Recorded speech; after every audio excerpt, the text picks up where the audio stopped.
Welcome back, ladies and gentlemen, to another episode of 24 Hours Crypto. Let's get right into today's video. BlackRock is indirectly affiliated with Ripple and XRP. Ladies and gentlemen, welcome back to another video. I am gonna connect these dots today like no tomorrow. Are you guys ready for this? Well, strap in, because we're gonna talk about Swift, Ripple, Mastercard, FEDNOW, BlackRock. You can't make this stuff up. The Federal Reserve. Let's get right into the video. Swift compatible application finder on Swift's website. Take a listen to this. The Swift compatible application criteria focus exclusively on interoperability with relevant Swift services and products. They do not address, certify, warrant, or guarantee the application's resilience, performance, overall quality, usability, scalability, supportability, and other features. Swift is just bringing everybody on board, just like a network. And they're giving you a disclaimer saying they don't guarantee the application's resilience because it's going to be a plug-and-play system. Are you ready for this? We have Swift financial institution application profile, and we have ACI worldwide in here. As you guys see the date, it is April 21st.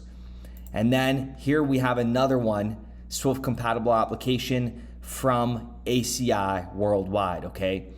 And when we get into another one, compatibility, Swift GPI, we have FIS Payment Hub. And FIS is also partnered up with Ripple, and this is 100%. Yesterday's video on X, they were talking about $10 trillion being processed on a daily basis. So when I talk about the $10 trillion that we're processing every night, ACI worldwide does about 14 trillion. Thousands of the largest financial institutions and intermediaries, as well as thousands of global merchants, rely on ACI to execute 14 trillion each day in payments and securities. And we have ACI worldwide partnered up with Accenture as well. Accenture, a long-time Ripple partner since 2015. Things are gonna get absolutely massive here. Are you guys following me along? Hit that like button if you are. RoboBank to modernize payment ops with ACI worldwide. This is back in 2017. If you guys recall, RoboBank also then partnered up with Finastra Payments Service Hub for cross-border payments. Finastra has been a Ripple partner since 2015. They had a name change. They were previously known as DNH. If we go into this article back from 2015, DNH partners with Ripple to deliver innovative payment capabilities and to create a foundation for future disruptive payment innovation. I don't think people understand how crucial Ripple and its digital asset XRP is going to be for this new financial infrastructure. It's going to get even way better. We have BlackRock increasing their positions and their ownership in ACI worldwide back in 2017. What caused them to do this? As you guys could see, Q1 2017 is when they went haywire, okay? They just went absolutely crazy and just flooded ACI worldwide in ownership. And just to add, the fact that they did this, they know ACI worldwide is gonna bring in more revenue in the future. Their outlook isn't 3 to 4 years. Their time horizon is 10, 20 years. This is how BlackRock, a multi-trillion-dollar company, looks at their investments. It's not the short term, but it's the long term. And that is why ACI worldwide, working with Ripple for a very long time, BlackRock knows this. I'm putting it out right here for you guys all to see how Ripple is connected everywhere. Absolutely insane. Well, let's see what happened Q1 2017. Well, they were here. The Faster Payment Task Force, January 2017. This is from the Federal Reserve. And here we have them highlighting ACI worldwide and Ripple. Ripple is a solution that empowers providers to make real-time cross-border payments. ACI worldwide and Ripple, they're going to be working together. This is on their website, ACI and Swift. ACI support real-time schemes around the world, and they have, for DLT, Ripple as an example. It was not a DeFi. It wasn't a ledger that was open to the world. It was a closed ledger. Right. It was not distributed. So the whole foundation of what crypto is, it's supposed to be a distributed ledger that is across the system. There is a need, whether it's a Libra or something else, to democratize the exchange of foreign currencies. It gets even better. Is there a blockchain in your future?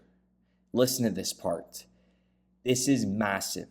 Ripple is one of the first blockchain startups focused on settlement mechanism and has been partnered with UBS, Santander, and Standard Chartered. You know why this is big? Do you guys remember that article from yesterday? The CEO of Onyx, Mr. Umar Farouk, working at JP Morgan for over 15 years. Listen to what he said. It's not because JP Morgan wants to disrupt itself for fun, but because there is an awareness that if it doesn't, it will be disrupted by the likes of startups. And yesterday, I rephrased it and said Ripple instead of startups, because that's exactly what it is. And this just proves it.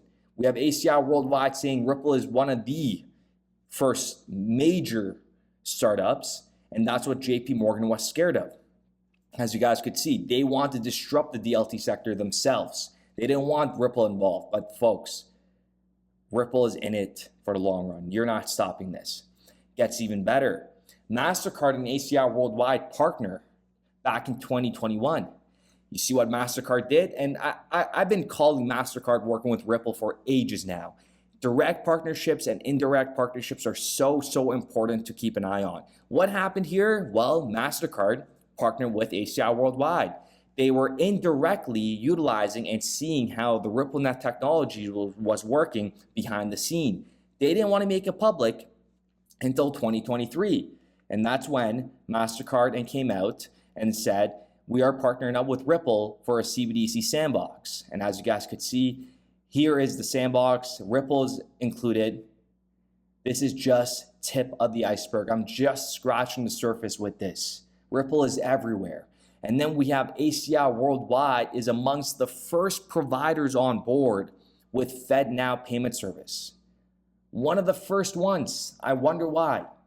ACI Worldwide, a global leader in mission-critical real-time payment solutions, today announced that it is among the first in the payment industry to complete testing and certification for the FEDNOW service. The Federal Reserve's new instant payment offering launching this July. This is just scratching the surface.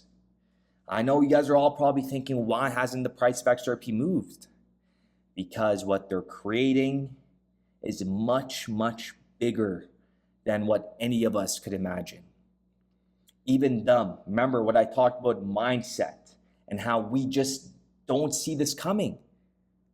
Just like back in 1794, whenever the stock market first opened up, nobody could have imagined where it would be today, over $100 trillion. But this crypto sector is way going to be bigger.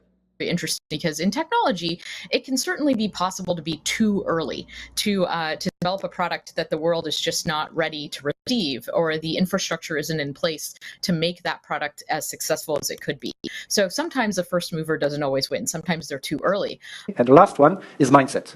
I think this is such a paradigm shift that it's very difficult for most people in our industry to comprehend what I've just explained in my first response, the potential of that technology. Because we're so used to what we do today that we sometimes tend to not be open or able to look at what the potential could be in a very open-minded way. And I think that's also something that will be changed through education, through... I talk about a $5 trillion market cap for XRP, which is peanuts. ACI Worldwide, $14 trillion alone. JP Morgan talking about $10 trillion every night. We got the BIS Innovation Hub, over-the-counter FX trades at $8 trillion every day. Just those three alone is pushing $30 trillion on a 24-hour volume.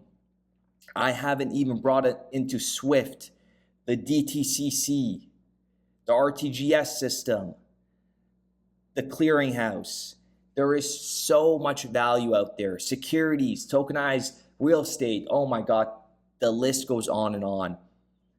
Value, folks. We're moving value. Anticipate how we can help you adapt and adopt different forms of value with a focus on interoperability. SWIFT is working across the industry with banks, central banks, market infrastructures, and regulators on numerous proofs of concept, and is closely examining emerging trends in areas such as central bank digital currencies, tokenized assets, where we just announced some breakthrough work, and the linking of market infrastructures to explore how it can support interoperability and enable the seamless flow of value. Just like the way we communicate today, but it's done on the blockchain. Things are going to be absolutely massive, and the fact that the price of XRP has been trading sideways for this long, I say this from time to time, is a very, very good thing. This is what they want. There's going to be a moment where this thing spikes at $100, and the spread is going to be about 110 back to $100. There's still going to be volatility in the price of XRP, but in order to do cross-border payments or just move value from one end to another, you need a bridge currency that is stable and that could handle trillions of dollars being moved and XRP being utilized as a bridge currency. So the value must be high, and the spread between $100 to $110 is very much achievable and doable. Volatility is not going to go away. It's going to be there. With that being said, ladies and gentlemen, I do appreciate every single one of you guys. Let me know what you guys think in the comments down below. But Ripple is everywhere. You're not stopping it. They're being silent about it. And we will be back with another video. We started building RippleNet with the thesis that crypto liquidity would eventually be able to support robust global payments, large payments. RippleNet was designed so that customers seeing the benefits of our fiat-based network could flip the switch to ODL once the market was mature enough. And this is exactly what's happening. Flip the switch.